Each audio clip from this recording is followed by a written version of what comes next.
Dear student, let's start studying a very important topic, that is chemical equations and reactions. अरे भाई क्या दिक्कत आ रही है?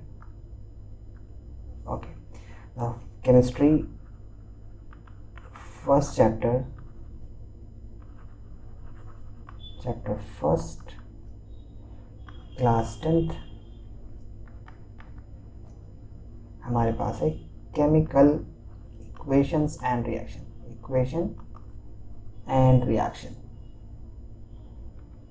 ओके डियर स्टूडेंट, हमें ना इसमें सबसे इम्पॉर्टेंटली ये चैप्टर क्यों इम्पॉर्टेंट है, देखो आगे तक तुमने acid basis and salt suppose करो चैप्टर पढ़ लिया, उसके अंदर आप लोगों को पता है कि भाई एसिड जब मेटल के साथ रिएक्शन करेंगे, मेटल के साथ रिएक्शन करते हैं तो सॉल्ट प्लस हाइड्रोजन गैस बनाएंगे, सॉल्ट प्लस हाइड्रोजन गैस बनाते हैं, ये जनरल इक्वेशन है, ठीक है।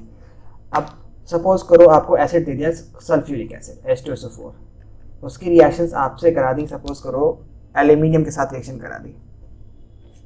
अब सॉल्ट कैसे प्रेडिक्ट करोगे कि सॉल्ट कौन सा बनेगा, ठीक है।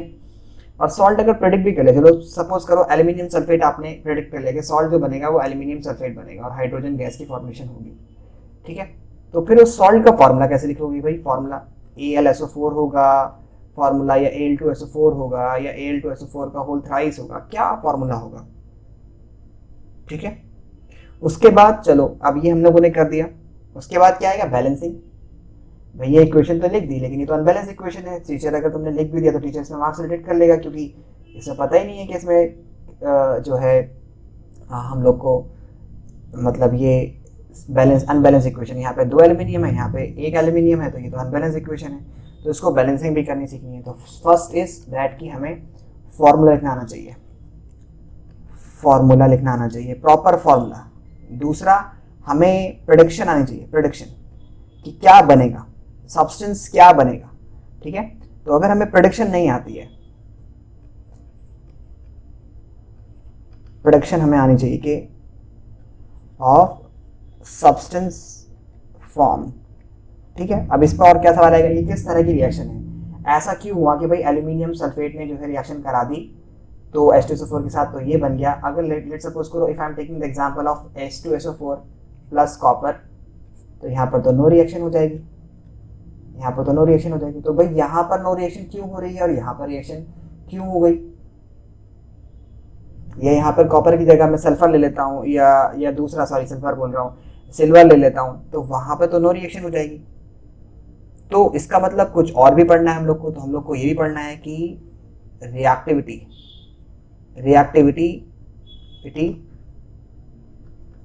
ऑर्डर भी हम लोग को पता होना चाहिए कि कौन सा सब्सटेंस कितना ज्यादा रिएक्टिव है, कौन सा सब्सटेंस जो है किसके साथ रिएक्शन हो सकती है, किसके साथ रिएक्शन नहीं हो सकती है, ठीक है।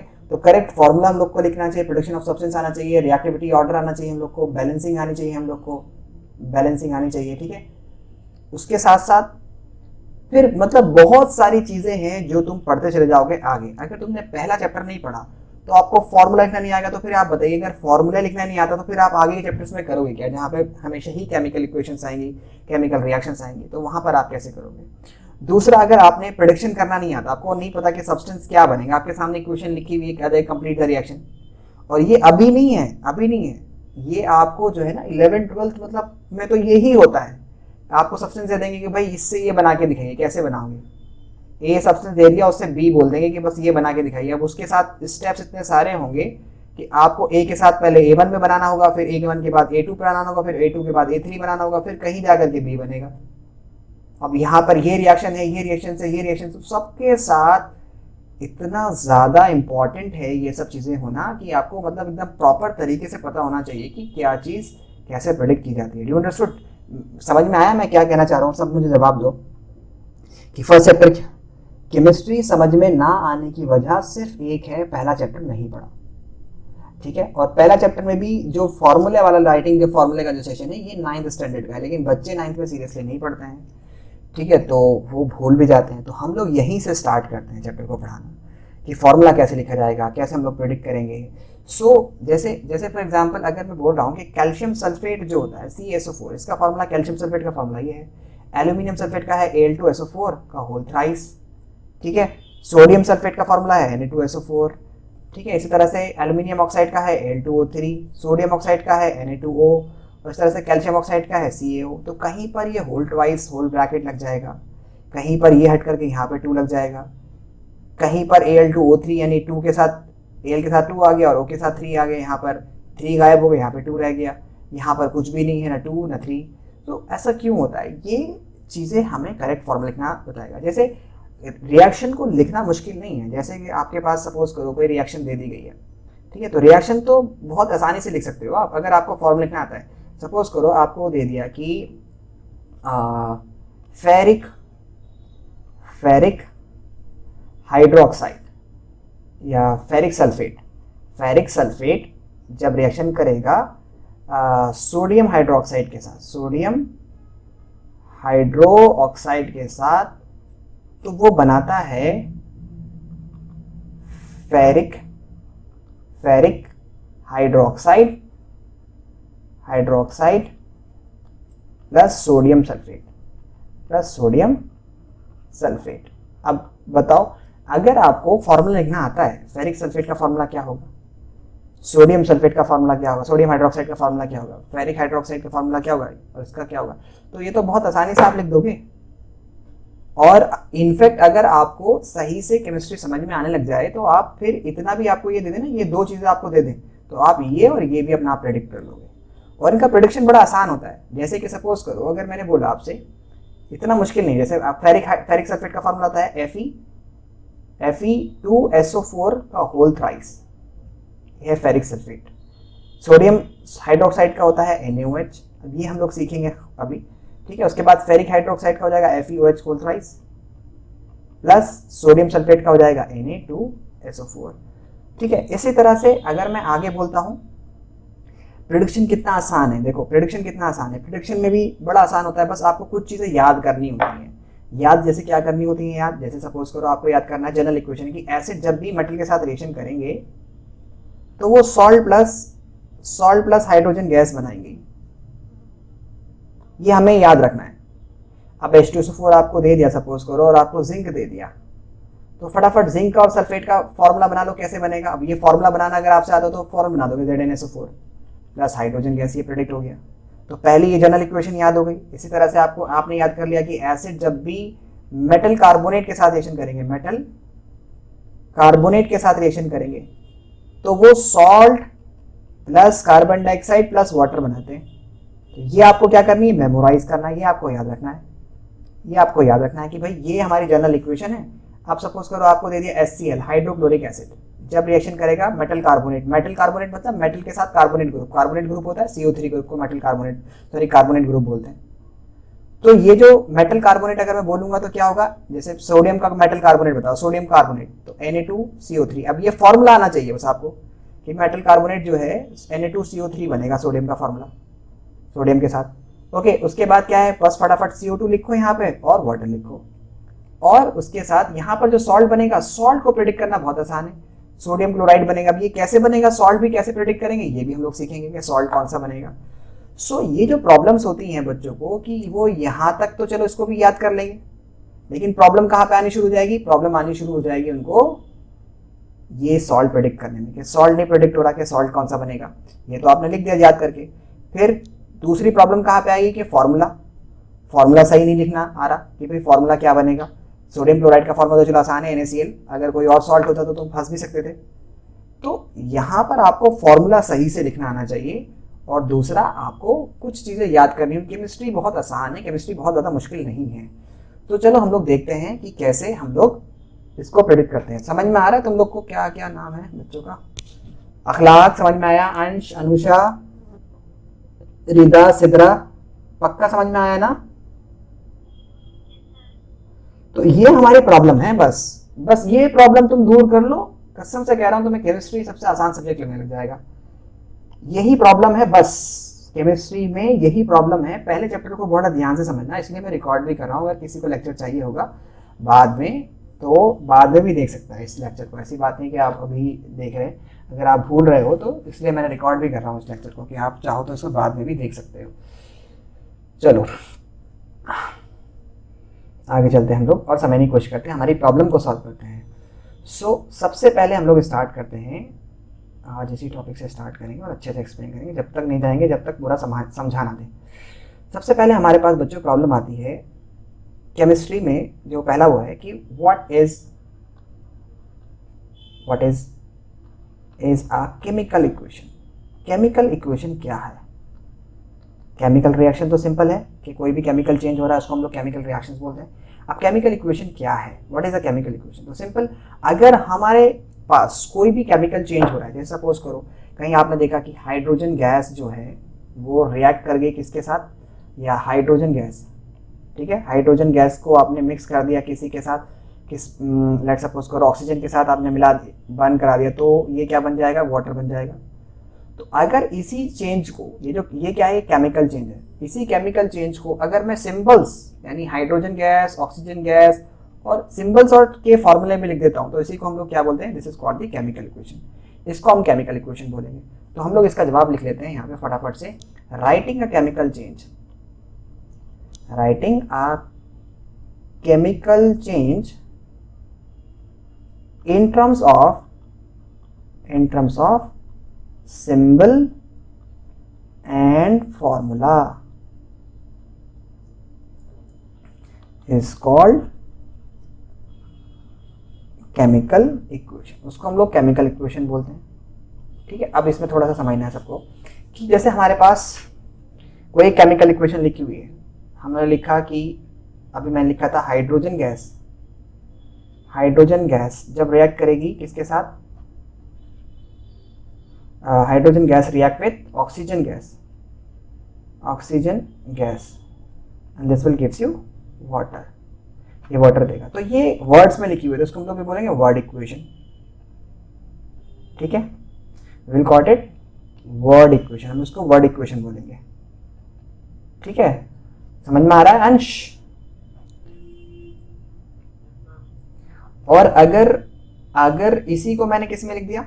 हाइड्रोजन गैस, ये मेरे पास है हाइड्रोजन गैस, इसी को मैंने ऑक्सीजन गैस O2 करके लिखा और इसी को मैंने वाटर ऐसे लिख दिया फॉर्मूले में, तो ये मेरे पास क्या हो जाएगी? इसको हम बोलेंगे स्केलेटन और अनबैलेंस्ड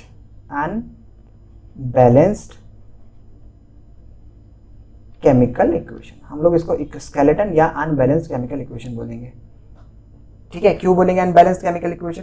क्योंकि अनबैलेंस नहीं है ये, बताओ। देखो यहाँ पर 2 हाइड्रोजन है तो यहाँ पर भी 2 हाइड्रोजन, लेकिन यहाँ पर 2 ऑक्सीजन, यहाँ पर 1 ऑक्सीजन है, तो अनबैलेंस्ड है ये। और अगर मैं इसी को बैलेंस करके लिख दूं, 2H2 plus O2 will gives you 2H2O, तो ये अब हो गई है भाई बैलेंस्ड, तो इसको हम बोलेंगे बैलेंस्ड केमिकल इक्वेशन। तो ये बार बार आती रहती है, तो इसको ध्यान में रखना है। This is balanced chemical equation, ठीक है। तो ये हमारे पास, हमें बैलेंस केमिकल इक्वेशन लिखनी सीखनी है, ठीक है।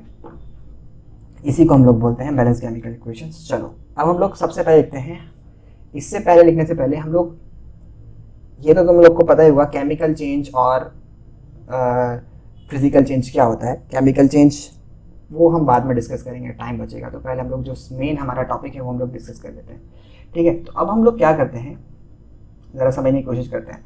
कुछ हम लोग वैलेंसीज लिखते हैं, ठीक है। वैलेंसीज को लिखना है और समझना भी है। जैसे कि सपोज करो यहाँ पर मैं लिखता हूँ सिंबल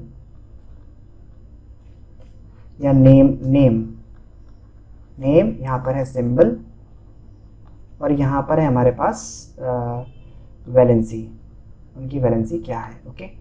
सो अगर मैंने सपोज करो यहाँ पर लिखा है सोडियम, तो सोडियम पहले मोनोवैलेंट लिखा है जिसकी 1 वैलेंसी होती है, ठीक है। सोडियम, तो सिंबल होता है सोडियम का Na, पॉजिटिव आयन मैं यहाँ पे लिख रहा हूँ, और वैलेंसी हो गई इसकी +1, ठीक है। इसी तरह से कैल्शियम, इसी पहले 1 पे याद है जितने भी बने। पोटेशियम जी, आयंस क्या होता है? देखो अगर हमारे पास कोई एक एटम है, एटम क्या होता है? जो नॉर्मल एटम होता है, जिसे हम बोलते हैं एटम इज इलेक्ट्रिकली न्यूट्रल। जैसे सपोज करो हाइड्रोजन का एटम है, ये इसका न्यूक्लियस है, इसके पास ये 1 इलेक्ट्रॉन है। अगर सपोज करो ये अपना 1 इलेक्ट्रॉन गेन लूज कर देता है, तो ये हाइड्रोजन एटम के पास पहले 1 इलेक्ट्रॉन है और 1 ही प्रोटॉन है, प्रोटॉन भी 1 ही है। इस वजह से ये इस पर चार्ज 0 है, लेकिन जब ये अपना 1 इलेक्ट्रॉन लूज कर देगा तो इस पर चार्ज पॉजिटिव आ जाएगा, क्योंकि प्रोटॉन का जितना प्रोटॉन का पॉजिटिव चार्ज होता है उतना ही इलेक्ट्रॉन का नेगेटिव चार्ज होता है। तो जब ये दोनों बराबर होते हैं तो टोटल चार्ज हो जाएगा 0। लेकिन इनमें से अगर एक भी गया, अगर पॉजिटिव वाला गया तो नेगेटिव चार्ज बढ़ जाएगा, और अगर नेगेटिव वाला गया तो पॉजिटिव चार्ज बढ़ जाएगा। जितना नेगेटिव वाला जाता है उतना ही पॉजिटिव चार्ज बढ़ेगा, जितना पॉजिटिव चार्ज जाएगा उतना ही नेगेटिव चार्ज बढ़ेगा। फिर से समझो, सपोज करो इस हाइड्रोजन एटम में से एक इलेक्ट्रॉन चला गया, तो इस पे से एक इलेक्ट्रॉन यानी एक नेगेटिव चार्ज चला गया तो एक पॉजिटिव चार्ज बढ़ जाएगा, क्योंकि पहले एक इलेक्ट्रॉन था, एक नेगेटिव चार्ज था, एक पॉजिटिव चार्ज था। अब जब एक ही चला गया नेगेटिव चार्ज तो अब 0 हो गया नेगेटिव चार्ज, तो पॉजिटिव चार्ज बढ़ गया। तो ये हो गया हमारे पास पॉजिटिव H प्लस। लेकिन सपोज करो अगर मैं इसको एक इलेक्ट्रॉन दे देता हूँ, सपोज करो कहीं से मैं इसको एक इलेक्ट्रॉन दे देता हूँ, तो जब मैं इसको एक इलेक्ट्रॉन दे दूंगा तो इसके पास 2 नेगेटिव चार्ज हो जाएंगे, लेकिन प्रोटॉन तो अभी एक ही है। तो 1 प्रोटॉन है पॉजिटिव चार्ज, और इसके पास अब जो है वो 2 नेगेटिव यानी 2 इलेक्ट्रॉन हो गए हैं, 2 इलेक्ट्रॉन्स का चार्ज हो गया। तो टोटल नेट चार्ज कितना हो जाएगा, +1 -2, that will get -1 minus negative charge. तो ये बन जाएगा H माइनस आयन। तो अगर कोई एक एटम अपना इलेक्ट्रॉन को लूज करता है या गेन करता है तो वो बन जाते हैं आयंस। ठीक है, एटम्स विद चार्ज, क्योंकि इलेक्ट्रॉन लूज करने पर या गेन करने पर चार्ज बढ़ता है। वैसे तो एटम इलेक्ट्रिकली न्यूट्रल है, एक हाइड्रोजन एटम इलेक्ट्रिकली न्यूट्रल होगा अगर उसके पास नंबर ऑफ इलेक्ट्रॉन और प्रोटॉन बराबर है तो, लेकिन अगर वो लूज कर देता है अपना इलेक्ट्रॉन या गेन कर लेता है तो उस पर चार्ज आ जाता है। तो atom with charge are called ions, उनको हम लोग आयंस बोलते हैं। अब अगर ये पॉजिटिव चार्ज है इन पे तो इसको हम लोग बोलेंगे कैटायन, और अगर नेगेटिव चार्ज है तो इनको हम बोलेंगे एनायन। समझ में आया, ये चीज याद रखना। तो पोटेशियम के जी बोलिए।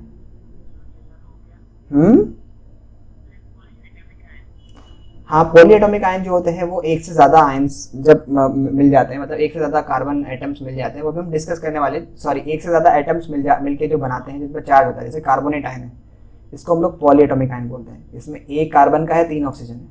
इस पे टोटल पे चार्ज कितना रहता है, जैसे एक तो हमारे पास हो गया CO2 कार्बन डाइऑक्साइड, इस पर कोई चार्ज नहीं है, 0।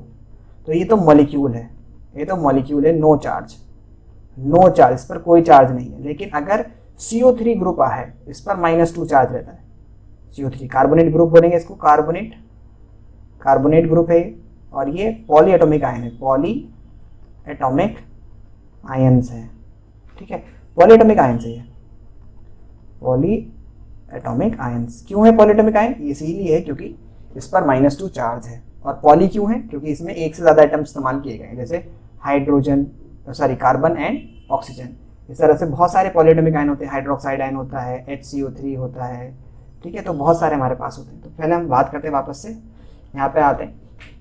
तो पोटेशियम हमारे पास क्या है, पॉजिटिव चार्ज हो गया। ठीक है, इस पर पॉजिटिव चार्ज होता है। उसके बाद हमारे पास आएगा नेक्स्ट इज पोटेशियम के बाद हमारे पास होता है जिसके पास 1 चार्ज होता है, दैट इज सिल्वर Ag +1 +1। ठीक है, उसके बाद हमारे पास लिथियम होता है, लिथियम Li +1। ठीक है, तो सिल्वर, लिथियम, पोटेशियम। उसके बाद हमारा अमोनियम आयन होता है, अमोनियम आयन, ये पॉलीएटॉमिक आयन है, NH4 पॉजिटिव इस पर चार्ज होता है, NH4 +1। तो चार्जेस जो होते हैं वो यहाँ पे लिखे होते हैं, और इनकी जो वैलेंसी होती है वो यहाँ पर। NH4 जो है वो इसका फॉर्मूला है, या ये आयन का नाम है, या एक तरह से इसका सिंबल है। ठीक है, पूरा NH4। तो लेकिन चार्जेस जो है वो ऊपर वाले, इस 4 बोर्ड से मतलब नहीं है आपको, ऊपर वाले से मतलब है बस। ठीक है, तो अमोनियम आयन हो गया। इसी तरह से कॉपर की जो है वो 2 तरह की वैलेंसी होती है। ठीक है, और एक तरह हम बोलेंगे हाइड्रोजन भी जो है वो +1 आयन है, हाइड्रोजन। इस तरह से कॉपर में क्यूप्रस होता है, क्यूप्रस, जिसको हम लोग Cu1 पॉजिटिव बोलेंगे। और यहाँ पर याद रखना, जब भी क्यूप्रस होगा, क्यूप्रस स्पेशल स्टार बना देता हूँ यहाँ पे मैं, कि क्यूप्रस का मतलब होता है बच्चों कि इसमें कॉपर का 1 वैलेंसी वाले की बात कर रहे हैं हम लोग। एक हमारे पास और आता है जिसमें हम लोग बोलते हैं क्यूप्रिक। ठीक है, एक होता है क्यूप्रस, इसमें एक सिंगल P होता है। ठीक है, क्यूप्रस। एक होता है क्यूप्रिक आयन जिसमें होता है Cu2 पॉजिटिव, तो ये 2 पॉजिटिव वाला होता है। तो कॉपर क्यूप्रिक, जैसे बोला आपसे बोला क्यूप्रिक ऑक्साइड, तो क्यूप्रिक ऑक्साइड का फॉर्मूला होगा Cu2O। अब क्या, सॉरी CuO और क्यूप्रस ऑक्साइड का फॉर्मूला होता है Cu2O। अब ये कैसे होगा अभी हम लोग देखेंगे, बस अभी फिलहाल इतना याद रखो कि क्यूप्रस और क्यूप्रिक में फर्क क्या है। क्यूप्रस जब बोलेगा तो +1 वाली वैलेंसी लेनी है, और क्यूप्रिक जब बोलेगा तो आपको +2 वाली वैलेंसी लेनी है, ठीक है। उसके बाद ये हमारे पास मोनोवैलेंट खत्म हो चुके हैं, यहाँ से डाईवैलेंट स्टार्ट हो जाएंगे। डाईवैलेंट में हमारे पास क्यूप्रस आ गया, उसके बाद हमारे पास जिंक आ जाएगा,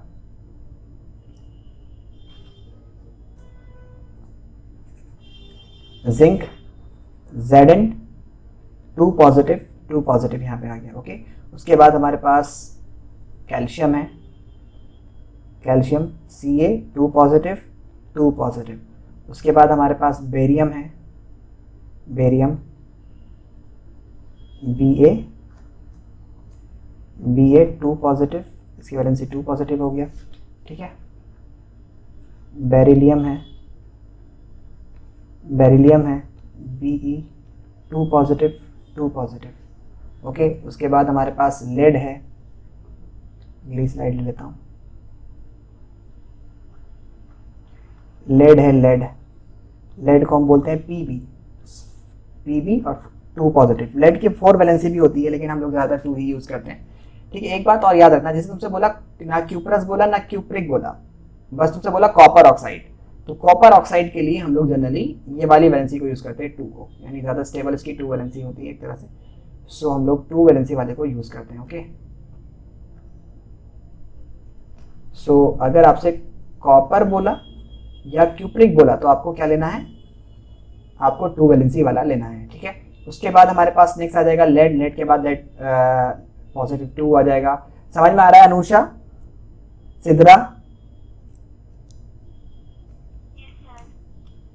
पक्का समझ में आ रहा है ना सबको? तो इस तरह से हम लोग को वैलेंसी लेनी है। उसके बाद लेड है, लेड के बाद लेड 2 पॉजिटिव ले लेंगे, ठीक है। उसके बाद आयरन है, इसी तरह से आयरन भी जो है वो 2 तरह की वैलेंसीज को शो करता है। आयरन, ये लोग यूज करता हूँ, आयरन 2 तरह की वैलेंसीज को यूज करता है। एक होता है फेरस, तो उसमें हम लोग आयरन की 2 पॉजिटिव वैलेंसी लेते हैं, और एक होता है फेरिक, एक वाला हमेशा ज्यादा होता है, कुछ कोई कुछ कह रहा है क्या? एक मिनट, वो तो मैं आपको सब अभी जो है देख लो एक बार, मैं व्हाट्सएप करवा दूंगा आप लोग को सब जितना ही पढ़ा है, स्क्रीनशॉट ले लो फिलहाल तो, ठीक है। तो अभी ये फेरस है, ये फेरिक है, यहाँ पे हमारे पास आ गया। तो ये हमारे पास जो है इस तरह से हमारे पास ये 2 और 3 वैलेंसी वाला आ गया। तो जैसे आपसे बोला गया फेरस ऑक्साइड, तो आपको जो है फेरस ऑक्साइड के लिए फॉर्मूला होगा FeO। यहाँ पे इसकी भी 2 वैलेंसी होती है, ऑक्साइड की तो होती है 2 और आयरन की भी 2 होती है, तो कट कर दोगे तो FeO बनेगा। लेकिन अगर आपसे बोला गया फेरिक ऑक्साइड, तो Fe आयरन की 3 वैलेंसी लेनी है और ऑक्साइड की 2 लेनी है, तो क्रॉस मल्टीप्लाई करोगे तो फॉर्मूला बनेगा Fe2O3। तो यहाँ पर आपको देखना है कि फेरस ऑक्साइड लेना है कि फेरिक ऑक्साइड लेना है। और इसमें ऐसा नहीं होता कि आयरन ऑक्साइड बोलेगा, बहुत रेयर ऑफ रेयरेस्ट बोलता है। आयरन ऑक्साइड बोलेगा तो आपकी मर्जी, आप 2 लें या 3 लें, लेकिन ज़्यादातर जो है वो इसकी वैलेंसीज जो है वो फेरस और फेरिक के टर्म में ही ली जाती है। आपसे यही लिखा हुआ आएगा फेरस ऑक्साइड या फेरिक ऑक्साइड। उसके बाद जो है आगे हमारे पास बहुत सारे हैं आगे, ठीक है। ये 2 वैलेंसीज वाला का जिंक हो गया, carbonate, lead, calcium, barium, beryllium, magnesium की वैलेंसी भी क्या होती है, 2 होती है, Mg 2 पॉजिटिव, वैलेंसी 2 ही होती है, ठीक है। तो ये हमारे पास इंपॉर्टेंट है जो हम लोग को याद करने थे। उसके बाद हमारे पास 3 वैलेंसी वाला आ जाएंगे हमारे पास एल्यूमिनियम वैलेंसी होती है Al 3 पॉजिटिव, एल्यूमिनियम की 3 पॉजिटिव लेते हैं, ठीक है। और उसके बाद हमारे पास 4 वैलेंसी वाले में कार्बन ही आता है, सिर्फ कार्बन C+4 लेते हैं हम लोग। उसके बाद हमारे पास नेगेटिव में आ जाएंगे, अब नेगेटिव में मोनोएटॉमिक आयंस, ओके। नेगेटिव में हमारे पास आ जाएंगे सबसे पहले हमारे पास आएगा क्लोराइड आयन या फ्लोरीन F-1 वैलेंसी होती है। क्लोरीन होता है Cl-1, क्लोरीन इन्हें फ्लोराइड बोलते हैं, फ्लोरीन नहीं बोलते इसको, फ्लोराइड बोलते हैं, IDE लग जाता है, फ्लोराइड होता तो फ्लोरीन है, लेकिन फ्लोरीन पर जब चार्ज आ जाता है तो फ्लोराइड आयन बन जाता है, तो -1। उसके बाद हमारे पास आएगा क्लोराइड, Cl-1, Cl-1 थोड़ा सा मुश्किल लगेगा, देखो मुझे याद है ना ये, तो मैं तो फौरन से लिखते जा रहा हूँ, लेकिन तुम लोग को थोड़ा सा टाइम लगेगा। बस इतना ही याद रखो कि प्रैक्टिस दुनिया की सबसे ऐसी चीज़ है जो अच्छी से अच्छी चीज़ को आपको बिल्कुल आसान बना देगी। अगर आपको यकीन नहीं आता तो मैं सिंपल आपसे एक ही बात बोलता हूँ कि आप अपने सीधे हाथ से अपना नाम लिखिए, ठीक है। कितनी जल्दी लिखा आपने, अरे क्या हुआ भाई,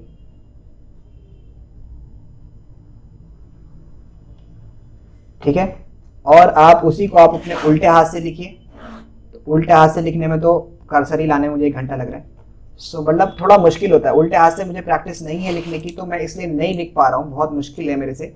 अभी मैं लिख रहा हूँ तो बड़ा मुश्किल से मैं ऐसे ऐसे अजीब सा लिख पा रहा हूँ इसको, ठीक है। मुझे प्रैक्टिस नहीं है तो इसलिए बोल रहा हूँ कि ये मेरा सीधे हाथ की प्रैक्टिस है क्योंकि मैं जल्दी से लिखता हूँ, और ये मेरे उल्टे हाथ की प्रैक्टिस है क्योंकि मुझे प्रैक्टिस नहीं है।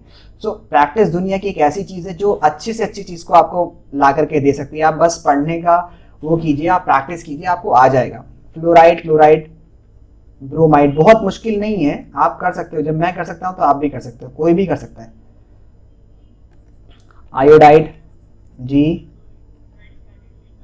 क्लोरीन इस क्लोरीन एटम को बोलते हैं जिसमें कोई चार्ज नहीं हो, और chloride is Cl-1, this is chloride है, क्लोराइड, ठीक है। सो दिस इज क्लोराइड, ये क्लोराइड है और ये क्लोरीन है, या क्लोरीन गैस बोलेंगे हम तो Cl2 आ जाएगा, ये आ जाएगी क्लोरीन गैस। क्योंकि क्लोरीन ये जो एटम्स होते हैं ना, ये इंडिविजुअल एग्जिस्टेंस नहीं होती, इनकी क्यों नहीं होती वो भी हम डिस्कस करेंगे, ठीक है। क्लोरीन, क्लोराइड, आयोडाइड हो गया, ब्रोमाइड हो गया। उसके बाद हाइड्राइड या हाइड्राइड, देखो हाइड्राइड जो है ना वो हाइड्रोजन की -1 वैलेंसी को हम लोग हाइड्राइड बोलते हैं। हाइड्रोजन की 2 वैलेंसी होती है, हाइड्रोजन हैज 2 वैलेंसीज, ठीक है। उसमें अगर H पॉजिटिव है तो उसको हम हाइड्रोजन ही बोलेंगे, ठीक है। जैसे आपसे बोला सोडियम, या आपसे बोला गया हाइड्रोजन सल्फाइड का फॉर्मूला लिखिए, तो हाइड्रोजन सल्फाइड में हम लोग हाइड्रोजन का +1 लेंगे, और सल्फाइड की जो वैलेंसी होती है वो 2 होती है। क्रॉस मल्टीप्लाई करोगे तो फॉर्मूला बनेगा H2S, ठीक है। तो इसको हम लोग बोलेंगे हाइड्रोजन, हाइड्रोजन सल्फाइड, सल्फाइड, क्योंकि इसमें हाइड्रोजन की +1 वैलेंसी ली गई है, इसकी -1 होती है। और आपसे बोला गया सोडियम हाइड्राइड का फॉर्मूला लिखिए, तो सोडियम की +1 वैलेंसी होती है और हाइड्राइड होता है H-1, ठीक है। तो इन दोनों का कट जाएगा और NaH इनका फॉर्मूला बनेगा, NaH। सो यहाँ पर आपको याद रखना है कि हाइड्राइड मतलब H नेगेटिव में लिया गया है और हाइड्रोजन मतलब H पॉजिटिव में लिया गया है, ठीक है। समझ में आया, अखलाक समझ में आ रहा अच्छे से, सिद्रा, रिदा, ओके चलो। अंश समझ में आ रहा है, अंश, ओके। सो इस तरह से फ्लोरीन, क्लोरीन, ब्रोमीन, आयोडीन ये हम लोग ने रख लिया। उसके बाद अब क्या करेंगे, हम लोग आगे चलते हैं, नेक्स्ट स्लाइड लेते हैं। तो ये था,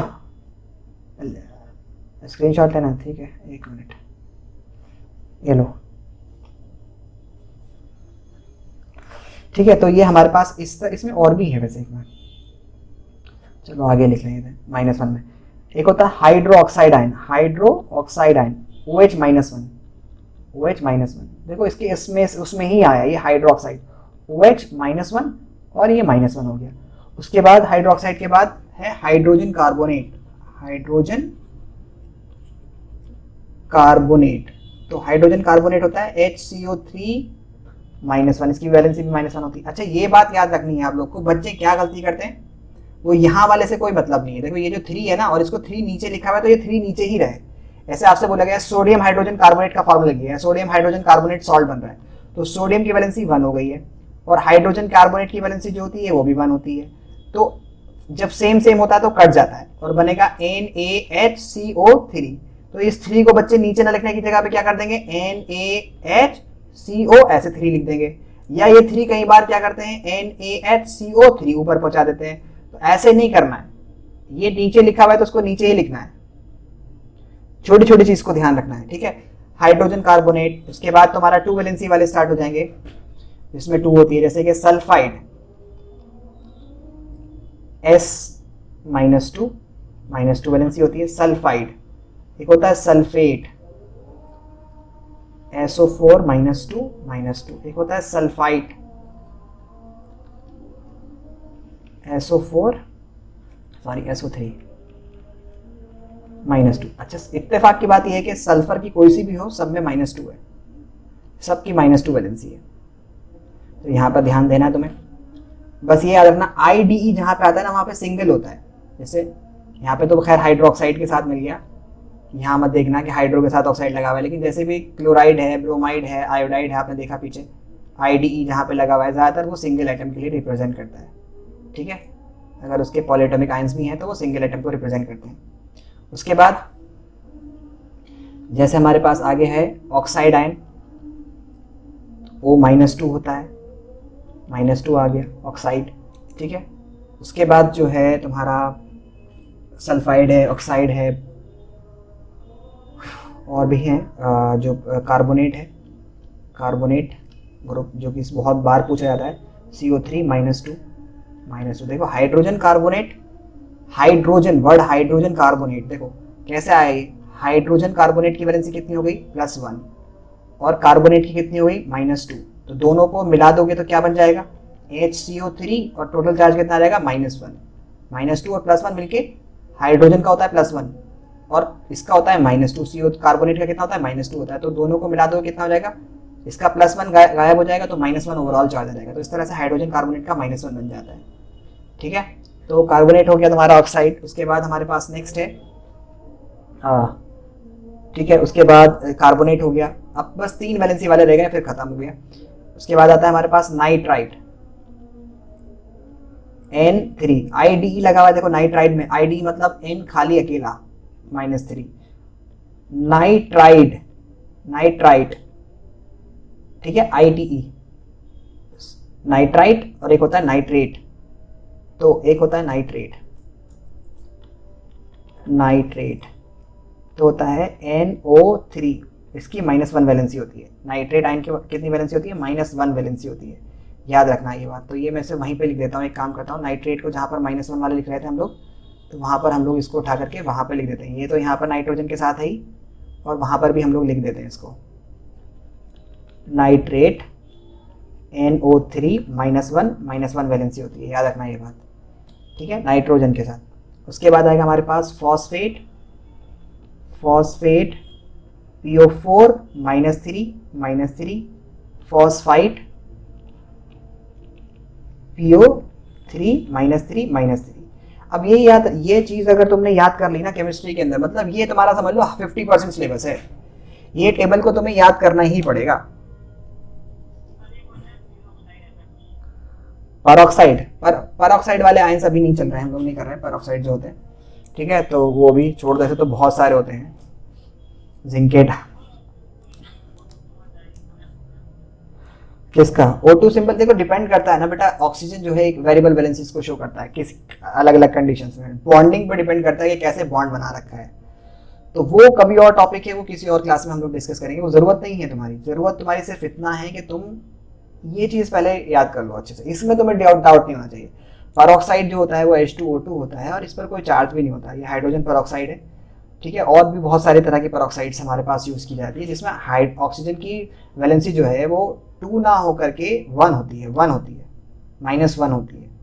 ठीक है, सो ज्यादातर ऑक्सीजन की जो वैलेंसी होती है वो -2 ही होती है। तो अभी परऑक्साइड में मत जाओ, सिर्फ इतना ही याद रखो जो तुम्हारे सिलेबस में है।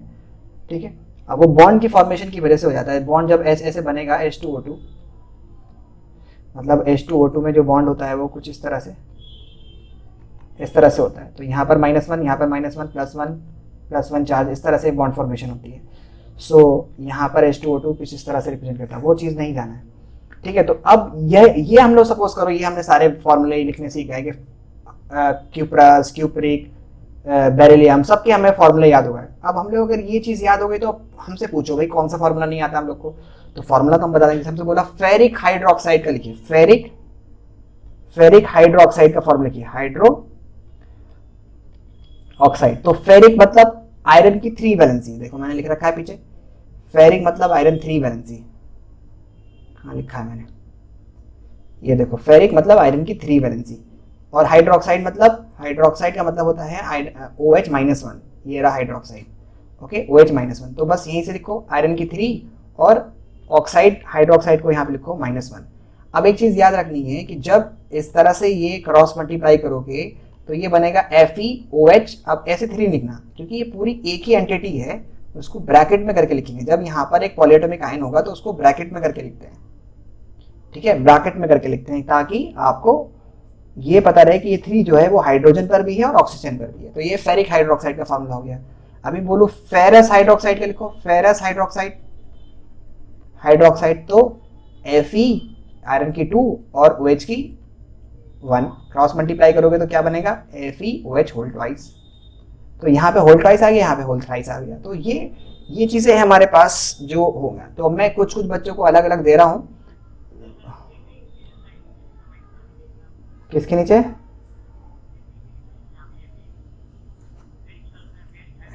यहाँ पे माइनस क्यों लिखा? कोई जरूरी नहीं है सिंबल लिखना, पता है कि माइनस होता है क्रॉस में, तो हम लोग रफ में कर रहे हैं ना फॉर्मूला, अब ये उसमें थोड़ी लिखेंगे वहां पे। तो रफ एक तरह से ये रफ वर्क है हमारा, ये हम लोग को रफ करना होता है, तो जरूरत नहीं है, हमें यहाँ पता है कि वो माइनस ही होगा, ठीक है। तो अब हम लोग को जो है मैं अलग अलग बच्चों को दे रहा हूँ, वो जरा फॉर्मूला बनाएंगे। तो अंश बनाएंगे फॉर्मूला, अंश के लिए है ये सोडियम कार्बोनेट का, कैल्शियम सल्फेट का और एल्यूमिनियम ऑक्साइड का, ये अंश के लिए है। ओके, अब जो है ये जो है, चलो सिद्रा का लिखते हैं। सिद्रा के लिए है formula sodium oxide, calcium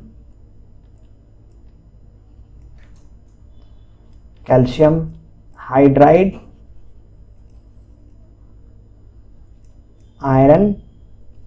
iron sulphate या फेरस सल्फेट, ये सिद्रा के लिए है। उसके बाद है अनुषा बनाएंगी फॉर्मूला कैल्शियम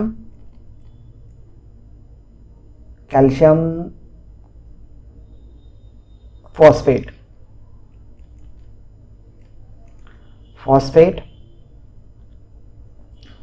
और अगर किसी के पास वो स्लाइड्स नहीं हो या किसी ने स्क्रीनशॉट नहीं लिया हो इनका, तो मुझे बता दे, मैं दे दूंगा स्क्रीनशॉट। अगर आपको चाहिए होगा तो मैं स्लाइड पीछे कर दूंगा, ठीक है। तो कैल्शियम सल्फेट का बनाना है और बैरियम सल्फेट का बनाना है और सिल्वर क्लोराइड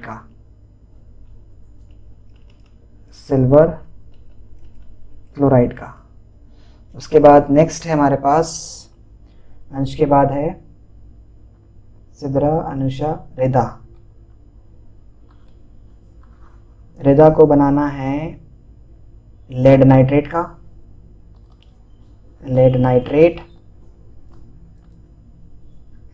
और कैल्शियम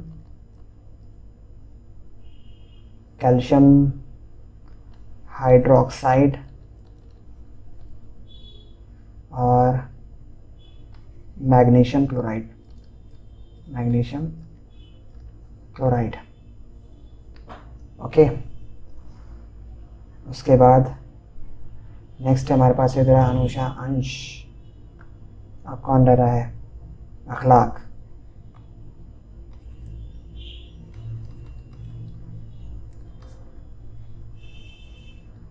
अखलाक को बनाना है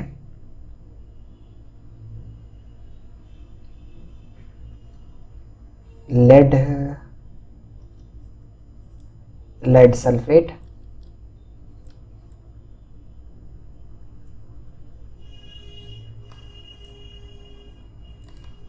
बैरियम हाइड्रोक्साइड,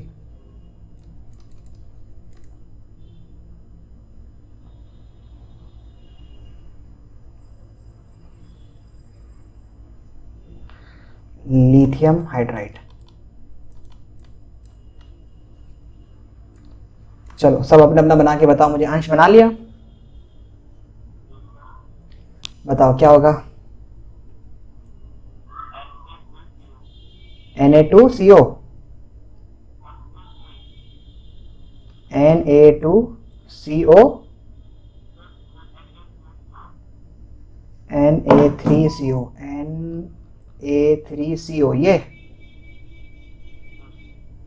अच्छा, कैल्शियम सल्फेट का क्या बनाया?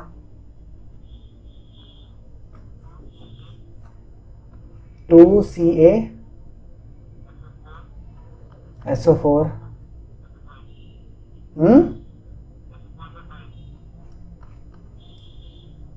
और एल्यूमिनियम ऑक्साइड का 2AlO3। अच्छा चलो सीधे तुम बताओ। Na2O CaOH whole twice FeSO4। Okay, Anusha तुम बताओ।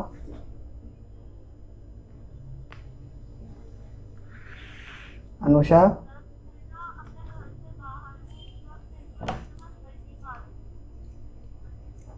ओहो, तो अच्छा, तो कोई कॉपी पेन नहीं था तुम्हारे पास?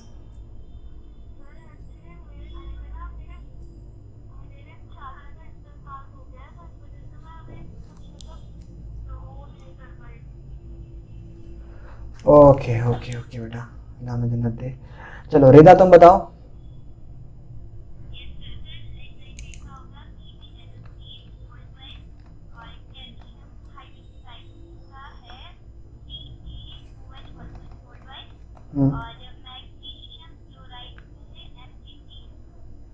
MgCl2।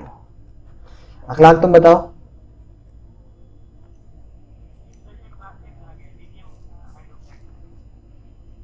लिथियम हाइड्राइड है वो, हाइड्रोक्साइड नहीं। अच्छा, बेरियम हाइड्रोक्साइड है ये। अंश बेटा देखो यहाँ पे तुम्हारी क्या गलती है, देखो अंश समझो ध्यान से। सोडियम कार्बोनेट है ना, सोडियम कार्बोनेट। तो सोडियम की जो वैलेंसी है ना वो 1 होती है और कार्बोनेट होता है CO3। इसको जो इनके जो मॉलिक्यूल के नाम है ना उनको नहीं छेड़ना, उसकी होती है 2। तो ये जो 2 क्रॉस मल्टीप्लाई होगा ना, ये इसके आगे लगता है, यहाँ पर, यहाँ लगेगा, यहाँ नहीं लगाएंगे। यहाँ लगाएंगे मतलब सोडियम के साथ भी मल्टीप्लाई कर रहा है, इस कार्बोनेट ग्रुप के साथ भी मल्टीप्लाई कर रहा है। ठीक है, तो इसका जो करेक्ट फॉर्मूला होगा वो होगा Na2CO3। ठीक है, Na2CO3। अभी सीख रहे हो, सीखने की एज में कोई वो नहीं है आपको, कोई वो नहीं है फाउंडेशन या कोई भी इस तरह का ये नहीं है कि हाँ जी नहीं है आया, बिल्कुल सीखना है। अभी हम लोग सीख रहे हैं, वी आर ट्राइंग। तो Na2CO3 is the correct formula for the sodium carbonate. इस तरह से कैल्शियम सल्फेट है, देखो कैल्शियम सल्फेट का फॉर्मूला कैसे लिखेंगे। कैल्शियम की वैलेंसी मैंने बताई है आप लोग को, कैल्शियम की वैलेंसी मैंने आपको बताई है 2 और सल्फेट की भी मैंने आपको कितनी बताई है 2। तो जब बेटा सेम होता है ना, जब सेम होता है, इधर भी 2 आ गया इधर भी 2 आ गया, तो ये कैंसिल आउट हो जाएगा और फॉर्मूला बनेगा CaSO4। ये है कैल्शियम सल्फेट का formula. This is the correct formula for the calcium sulphate. एक मिनट, ठीक है, और एक मिनट बस मैं इसका क्लियर कर देता हूँ। और जैसे तुमने यहाँ पे 2 बताया स्टार्टिंग में, ये 2 ऐसे नहीं लगता, कभी तुमने देखा भी नहीं होगा किसी फॉर्मूले के, वो बैलेंसिंग के टाइम पे हम लगाते हैं, वैसे नॉर्मल फॉर्मूले में आपने नहीं देखा होगा ऐसा। तो एल्यूमिनियम ऑक्साइड का जो फॉर्मूला होगा वो होगा Al2O3। अब कैसा आया ये, एल्यूमिनियम की वैलेंसी अगर तुम देखोगे मैंने कॉपी में लिखवाई है 3 और ऑक्साइड की वैलेंसी मैंने आपको लिखवाई है 2, क्रॉस मल्टीप्लाई करोगे यू विल गेट Al2O3। समझ में आया, गॉट इट। तो इस तरह से बेटा बिल्कुल मायूस नहीं होना, ठीक है, हम लोग सीख जाएंगे। जब मैं प्रैक्टिस की शीट दूंगा, मैं स्पेशल शीट देता हूँ तुम्हें बनाने की, अगर नहीं होगा तो फिर मैं उसको सिखाऊंगा तुम्हें, ठीक है, तो परेशान नहीं होना। तो ये हमारे पास जो इस तरह से हम लोगों ने फॉर्मूले लिखने हैं, ये सिद्रा का सही है, अनुषा का भी सही है, अनुषा ने तो लिखा ही नहीं है, वो परेशान है अभी। उसके बाद रिदा का सही है। बताओ अखलाक क्या है, लेड सल्फेट का फॉर्मूला Pb2SO सल्फेट है बेटा, ATE सल्फेट, SO4 होगा और होल 2। तो जब 2 सेम हो जाएगा तो 2 कैंसिल आउट हो जाएगा, ठीक है। मतलब जैसे लेड सल्फेट है तो लेड की मैंने आपको बताई है 2 वैलेंसी और सल्फेट आयन की भी मैंने आपको बताई है 2। तो जब ये सेम होता है तो ये कट जाता है, ठीक है, जब ये सेम होता है तो ये कट जाता है, और जब ये कट जाएगा तो हम लोग का मिला करके लिख देंगे इसको, कोई क्रॉस मल्टीप्लाई नहीं होती, PbSO4। बेरियम हाइड्रोक्साइड का क्या लिखा है? BaOH होल ट्वाइस, ठीक है, सही है। बेरियम की जो वैलेंसी मैंने आपको बताई है वो 2 बताई है, और हाइड्रोक्साइड की जो बताई है वो कितनी बताई है? 1। तो क्रॉस मल्टीप्लाई करोगे तो BA 1 नहीं लिखते यहाँ पे, 1 तो ऐसे ही रह जाएगा, यहाँ पे 1 लिखने की जरूरत नहीं है। सो अब ये 2 जो होगा ये इस तरफ मल्टीप्लाई करेगा तो इस तरह से BaOH होल ट्वाइस हो जाएगा। लिथियम हाइड्रोक्साइड का क्या है? LiH। लिथियम की जो वैलेंसी होती है वो 1 होती है, और हाइड्राइड की भी 1 होती है, तो क्रॉस मल्टीप्लाई करोगे तो 1 से 1 कैंसिल आउट, LiH फॉर्मूला बन जाएगा। Very good. चलो सो सब क्या सिंपल लिखने का तरीका, मतलब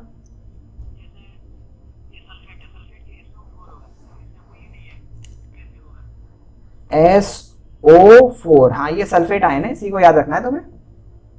एस कैपिटल O स्मॉल और 4 उसके नीचे।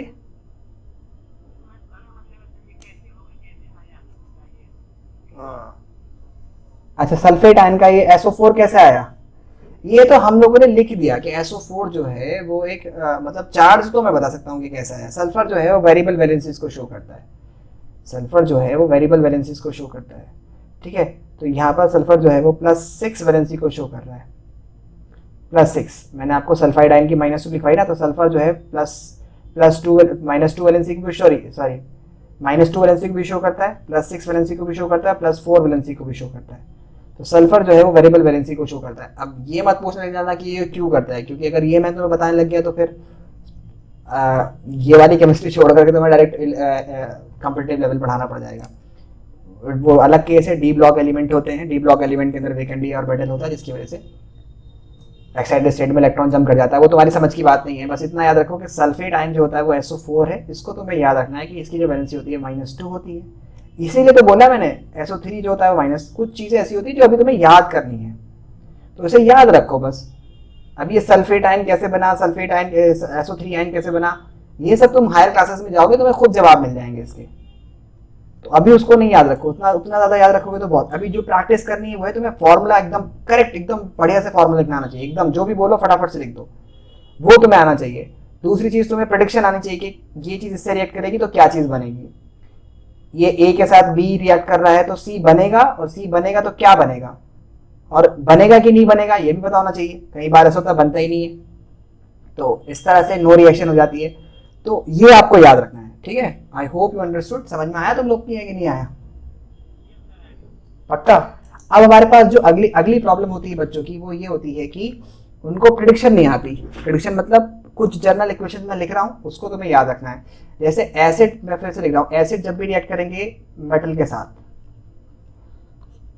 सॉल्ट प्लस हाइड्रोजन गैस, ये जनरल इक्वेशन है, याद रखनी है। एसिड रिएक्शन करेंगे मेटल ऑक्साइड के साथ, तो सॉल्ट प्लस वाटर बनेगा। अब ये वाटर क्यों बना, यहाँ पे ऑक्साइड नहीं थी और यहाँ पर ऑक्साइड, तो ये जी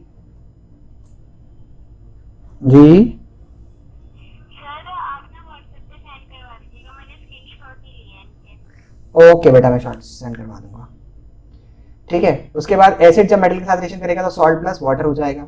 उसके बाद एसिड अगर मेटल कार्बोनेट के साथ रिएक्शन कर रहा है, कार्बोनेट ग्रुप, या फिर मेटल हाइड्रोजन कार्बोनेट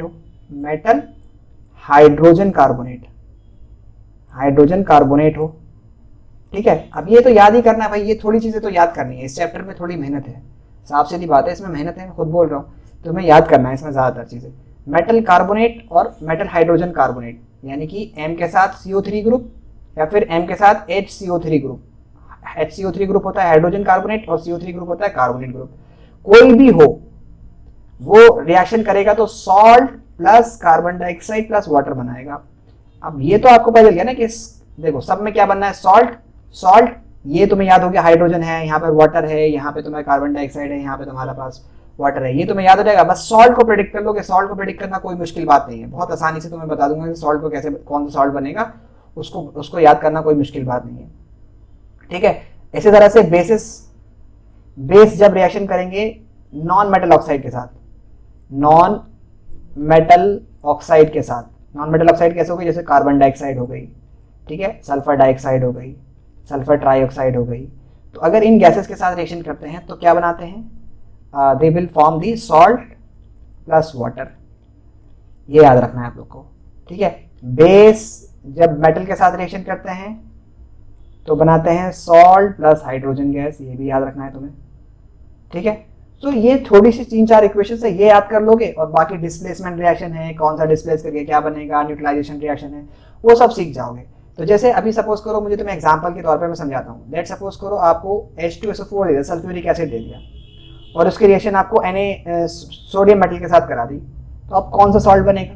तो एसिड का बस तुम्हें क्या छोड़ना है, हाइड्रोजन छोड़ देना, और बाकी जो भी ग्रुप है नेगेटिव वाला उसको लेकर के सॉल्ट बना दो, यानी सोडियम को और सल्फेट आयन को लेकर के सॉल्ट बना दो। अब सोडियम का फॉर्मूला यहाँ पे लिख लिया और सल्फेट का फॉर्मूला यहाँ पे लिख लिया। अब इनका फॉर्मूला बनाना, ऐसे नहीं कि इनको ऐसे लिख दोगे NaSO4, नहीं, फॉर्मूला लिखना सही। Na की वैलेंसी होती है 1, सल्फेट आयन की होती है 2, क्रॉस मल्टीप्लाई करोगे यू विल गेट Na2SO4। तो इस तरह से करना होगा, ऐसे नहीं कि आपने गलती कर दी यहाँ पे NaSO, नहीं, ऐसे नहीं, Na2SO4। फिर बाद में आगे क्या है कि भाई सॉल्ट तो बन गया, उसके बाद हाइड्रोजन गैस। अब इसके बाद हम लोग को चेक करना है कि ये रिएक्शन बैलेंस है कि नहीं है। अगर बैलेंस नहीं है तो उसको हम लोग बैलेंस कर देंगे। कैसे बैलेंस कर देंगे, वो बैलेंसिंग तो हम लोगों ने पिछली क्लासेस में पढ़ रखी है, नहीं है तो मैं फिर से सिखाऊंगा, क्योंकि आप लोगों ने नया सेशन से स्टार्ट करा। तो सो यहाँ पर 2 आ जाएगा, Na2SO4 हो गई बैलेंस। सो इस तरह से हम लोग को जो है वो करना है। उसके बाद जैसे अगला एग्जाम्पल देता हूँ, मैं ये वाला ले लेता हूँ। सपोज करो मैं ये वाला ले लेता हूँ एग्जाम्पल। सॉल्ट को प्रिडिक्ट करना तो बिल्कुल ऐसे ही है कि एसिड का हमेशा H छोड़ दो, जो भी एसिड। लेट सपोज करो इस बार मैंने HCl ले लिया, हाइड्रोक्लोरिक एसिड, और उसकी मेटल कार्बोनेट, कोई भी मेटल कार्बोनेट, जैसे सोडियम कार्बोनेट है या फिर कैल्शियम कार्बोनेट ले लेते हैं। कैल्शियम कार्बोनेट बहुत फेमस है, CaCO3। कैल्शियम कार्बोनेट का फॉर्मूला होता है CaCO3, इसकी भी वैलेंसी 2 होती है और इसकी भी 2 होती है, तो कट जाएगा CaCO3। अब क्या होगा, अब हमें पता करना है भाई क्या बनेगा। तो हमें पता है भाई ये जो है एसिड है और ये मेटल कार्बोनेट है, तो जनरल इक्वेशन क्या होती है कि सॉल्ट बनेगा plus carbon dioxide plus water. तो ये तो ऐसे लिख दिया हम लोगों ने। अब सॉल्ट को प्रिडिक्ट करना बहुत आसान है। मेटल इसमें से जो भी सॉल्ट होगा, जो भी होगा, उसमें से मेटल लेना है हम लोग को, और एसिड में से हम लोग को H छोड़ देना है। तो हमारे पास क्या बच रहा है, हमारे पास बच रहा है भाई, हमारे पास बच रहा है एक तो कैल्शियम और क्लोरीन। अब कैल्शियम और क्लोरीन का सॉल्ट बना लो, क्या बनेगा? कैल्शियम की वैलेंसी होती है 2 और क्लोराइड आयन की होती है 1, फॉर्मूला बनेगा CaCl2। एक 1 क्रॉस मल्टीप्लाई करोगे तो फॉर्मूला बनेगा CaCl2। तो CaCl2 यहाँ लिख दो, इस तरह से हो जाएगा। अब अगला स्टेप हम लोग चेक करेंगे कि बैलेंस है कि नहीं है। तो बैलेंस नहीं है, हाँ जी, यहाँ पे 2 क्लोरीन एटम है, यहाँ पे सिर्फ एक क्लोरीन एटम है। तो देखो दोबारा समझ लो, देखो हमारे पास ये दे दिया हम लोग को, अब हम लोग को ये दे दिया HCl, कैल्शियम कार्बोनेट के साथ रिएक्शन करना। अभी हमें पता है कि ये एसिड है, ये क्या है, मेटल, और मेटल के साथ कैल्शियम क्या है, मेटल है, मेटल के साथ क्या लगा हुआ है, कार्बोनेट ग्रुप। तो आपको याद रहेगा सर ने बोला था कि एसिड जब भी मेटल कार्बोनेट के साथ रिएक्शन करते हैं तो salt plus carbon dioxide plus water बनाते हैं। अब बस यहाँ पे आपको सिर्फ सॉल्ट ही तो लिखना है, बाकी कार्बन डाइऑक्साइड का फॉर्मूला पता है आपको, वाटर का भी फॉर्मूला पता है। तो सॉल्ट का फॉर्मूला कैसे लिखोगे, सॉल्ट कैसे होगा? तो भाई एसिड में से आपको H छोड़ देना है, एसिड में से हाइड्रोजन होता है ना, वो छोड़ देना, क्योंकि ये वाटर बनाने जाता है, ठीक है। और कार्बोनेट ग्रुप में से, मतलब जो भी यहाँ पे आगे का है, उसमें से मेटल ले लेना है, बस मेटल के साथ मेटल कार्बोनेट हो, मेटल ऑक्साइड हो या कुछ भी हो, उसमें से मेटल को ले लेना है बस। तो इसमें से तुमने क्या ले लोगे, इसमें से you will take the metal ले लिया। अब इसमें से H छोड़ दिया तो ये खत्म। क्लोरीन और कैल्शियम का बताना है बस, क्लोरीन और कैल्शियम का फॉर्मूला क्या बनता है। क्लोरीन और कैल्शियम का फॉर्मूला, कैल्शियम की वैलेंसी 2 होती है, क्लोरीन की 1 होती है, क्रॉस मल्टीप्लाई करोगे यू विल गेट CaCl2। तो यहां पर आप लिख दोगे कैल्शियम को लेना है मेटल, और एसिड जो भी होगा, जैसे सपोज करो एक और एग्जांपल ले लेता हूं मैं। सपोज करो मैंने लिया H2SO4, जब रिएक्ट करेगा कैल्शियम कार्बोनेट के साथ तो क्या बनाएगा? तो ये भाई एसिड है, ये क्या है, मेटल कार्बोनेट है, इसकी रिएक्शन करानी है तो ये salt plus carbon dioxide plus water तो देगा ही देगा। अब भाई दिक्कत यहाँ पे क्या आएगी कि यहाँ पे कैल्शियम कार्बोनेट है और यहाँ पे सॉल्ट कैसे प्रेडिक्ट करेंगे? तो एसिड का H छोड़ दो और इसमें से सिर्फ मेटल ले लो। अब आपके पास कैल्शियम और सल्फेट बच रहा है, तो कैल्शियम और सल्फेट का फॉर्मूला बना लो। वैलेंसी चार्ट आपको याद होगा तो आप फौरन से कर दोगे कि भाई कैल्शियम की वैलेंसी 2 होती है, सल्फेट आयन की भी 2 होती है, क्रॉस में कट जाएगा और CaSO4 फॉर्मूला आ जाएगा। तो इस तरह से आप लिख दोगे।